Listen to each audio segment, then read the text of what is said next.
नमस्कार मित्रांनो, स्वागत आहे आपलं विजेता न्यूज या यूट्यूब चॅनलमध्ये।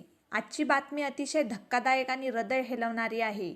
बीड जिल्ह्यात सुरू असलेल्या पोलीस भरती प्रक्रियेदरम्यान एका तरुण उमेदवाराचा दुर्दैवी मृत्यू झाल्याची घटना समोर आली आहे। नेमकं काय घडलं, चला सविस्तर जाणून घेऊया। मित्रांनो, बीड जिल्ह्यात पोलीस भरतीची शारीरिक चाचणी सुरू होती। या चाचणीमध्ये 1600 मीटर धावण्याचा टप्पा पार करत असताना एका उमेदवाराला अचानक अस्वस्थ वाटू लागले। धाव पूर्ण करत असतानाच त्या तरुणाला चक्कर आली आणि तो मैदानावर कोसळला। त्यानंतर लगेच त्याला तातडीने बीड जिल्हा रुग्णालयात दाखल करण्यात आले, पण दुर्दैवाने डॉक्टरांनी तपासणी केल्यानंतर त्या उमेदवाराला मृत घोषित केले। डॉक्टरांच्या प्राथमिक माहितीनुसार डिहायड्रेशन म्हणजे शरीरात पाण्याची कमतरता आणि त्यातून आलेला हार्ट अटॅक हे या मृत्यूचे मुख्य कारण असण्याची शक्यता वर्तवली जात आहे। या तरुणाचे नाव दीपक वाघचोळे असे असून तो परळीचा रहिवासी होता। पोलीस भरतीसाठी मोठ्या स्वप्नाने आणि मेहनतीने तो तयारी करत होता, पण नियतीने त्याच्या आयुष्यावर काळाचा घाला घातला। ही घटना फक्त एक बातमी नाही, तर तरुणांच्या आरोग्याविषयी एक गंभीर इशारा आहे। शारीरिक चाचण्या देताना योग्य आहार, पुरेसे पाणी, विश्रांती आणि वैद्यकीय काळजी घेणे किती महत्त्वाचे आहे